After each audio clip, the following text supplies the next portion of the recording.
Hello guys, ജിതിനാണ് your spiritual buddy. കൂടോത്രം, ആഭിചാരം, കൈവശം, അതേപോലെ ബാധോപദ്രവം, ഇതിനെപ്പറ്റി ഞാൻ ഡീറ്റെയിൽ ആയിട്ട് വീഡിയോസ് ചെയ്തിട്ടുണ്ടായിരുന്നു.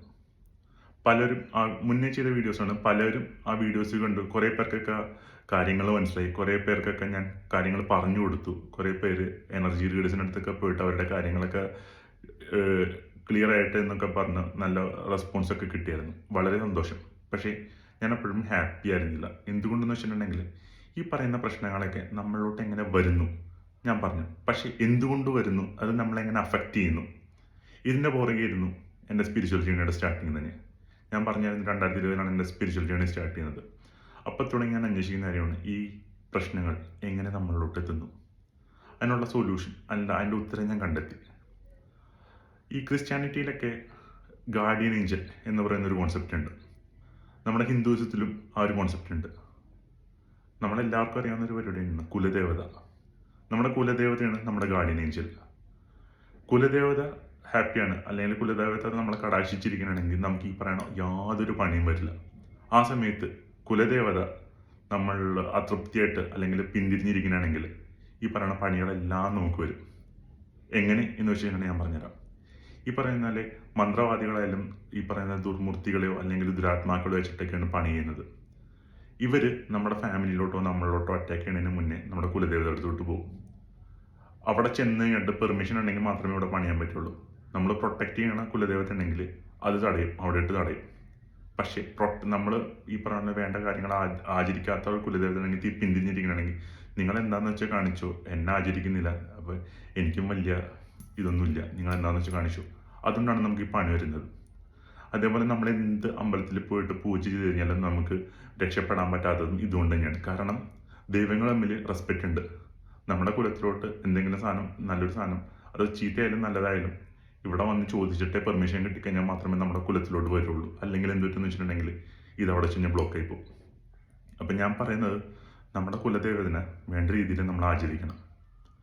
ആചരിക്കാണ്ട് വന്നു കഴിഞ്ഞിട്ടുണ്ടെങ്കിൽ ഈ പറയുന്ന പ്രശ്നങ്ങളൊക്കെ വരും. അപ്പോഴും ഒരു സംശയമുണ്ട്. അപ്പം ഞാൻ അതും പറഞ്ഞ ദിവസവും ഈ കുലദേവത എടുത്തിട്ട് പോകണമെന്നില്ല. നിങ്ങളുടെ വീട്ടിൽ സ്പെഷ്യൽ ആയിട്ടുള്ള ലൊക്കേഷൻസ്, അതായത് എന്തെങ്കിലും ഫംഗ്ഷൻസോ കാര്യങ്ങളൊക്കെ വരുമ്പോൾ കുലദേവതയ്ക്ക് വേണ്ട കാര്യങ്ങൾ ചെയ്തു കൊടുക്കുക. നമ്മളെല്ലാവർക്കും ഭക്ഷണം കൊടുക്കുന്നുണ്ട്. ആ സമയത്ത് നമ്മൾ കുലദേവതയ്ക്ക് കുറച്ച് ഭക്ഷണം കൊടുക്കൂ, മാറും. അതേപോലെ നിങ്ങൾ പ്രാർത്ഥിക്കുമ്പോൾ കുലദേവതനെ വിളിച്ച് പ്രാർത്ഥിക്കുക. അവിടുത്തെ ഉത്സവങ്ങളിലൊക്കെ വരുമ്പോൾ പോയി പങ്കെടുക്കുക.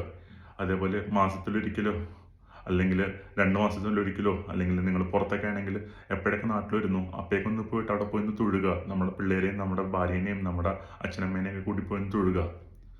അതേപോലെ അവിടെ ശാസ്താംഗം വീഴുക, എന്നെ കാത്തോളണം, എൻ്റെ കുടുംബത്തെയും കാത്തോളണം എന്ന് പറഞ്ഞാൽ അവർ ഹാപ്പി ആയിരിക്കുള്ളൂ. അവർക്ക് ഇത്രയൊക്കെ മതി ബേസിക്കലി. പക്ഷേ നമ്മളിതൊന്നും മൈൻഡ് ചെയ്യുന്നില്ല. നമ്മൾ വേറെ ആളുകളെ പിടിക്കാൻ പോകും ഇവരെ മറന്നിട്ട്. അപ്പോഴാണ് ഈ പ്രശ്നങ്ങളൊക്കെ വരുന്നത്. അപ്പോഴും കുറച്ച് പേര് ഒരു കൺഫ്യൂസിങ് ആയിട്ടുള്ളൊരു ചോദ്യമുണ്ട്. ഈ ട്രിവാൻഡ്രം സൈഡ്, അതേപോലെ പത്തനംതിട്ട സൈഡ്, അവരൊക്കെ അവരുടെ അമ്മയുടെ കുലദേവതയാണ് ആചരിക്കുന്നത്. അപ്പം ഞാനൊരു കാര്യം ചോദിച്ചോട്ടെ. എനിക്ക് പേഴ്സണലായിട്ട് തോന്നിയൊരു കാര്യമാണ്, നിങ്ങൾ നിങ്ങളുടെ അച്ഛൻ്റെ സ്വത്തുവകൾ യൂസ് ചെയ്യുമ്പോൾ നിങ്ങളുടെ അച്ഛൻ്റെ കുലത്തിലെ ദേവതനെ നിങ്ങൾക്ക് ആചരിക്കേണ്ട ഒരു ഉത്തരവാദിത്വമില്ലേ? ആചരിക്കേണ്ട ഉത്തരവാദിത്വമുണ്ട്. കാരണം നമ്മൾ ആരുടെയൊക്കെ സ്വത്തുവീതങ്ങൾ കൈപ്പറ്റിയിട്ടുണ്ടോ നമ്മൾ ആ കുലത്തിലും കൂടി അവർക്ക് അവകാശമുണ്ട്. ശരിക്കും പറഞ്ഞാൽ നമ്മുടെ അച്ഛൻ്റെയും അമ്മയുടെയും കുലദേവതയെ നമ്മൾ ഈക്വലായിട്ട് നിർത്തിക്കൊണ്ടുപോയി കഴിഞ്ഞാൽ നമുക്ക് യാതൊരു പണിയും വരില്ല. അല്ലെങ്കിൽ ഈ പറയുന്ന കണ്ട പണികൾ മൊത്തം നമുക്ക് കിട്ടും. ഇതൊക്കെ കിട്ടി നമ്മളിങ്ങനെ ഇരിക്കും. നമുക്ക് ഈ പറഞ്ഞാലേ ഈ നെഗറ്റീവ് എനർജി അറ്റാക്സ് മാത്രമല്ല, നമുക്ക് കുറേ കാര്യങ്ങൾ, വേറെ കുറേ കാര്യങ്ങൾ വരും, പ്രശ്നങ്ങൾ. അതായത് മണി ബ്ലോക്ക് വരെ വരാം. ഇതുകൊണ്ടാണ് വരണത്.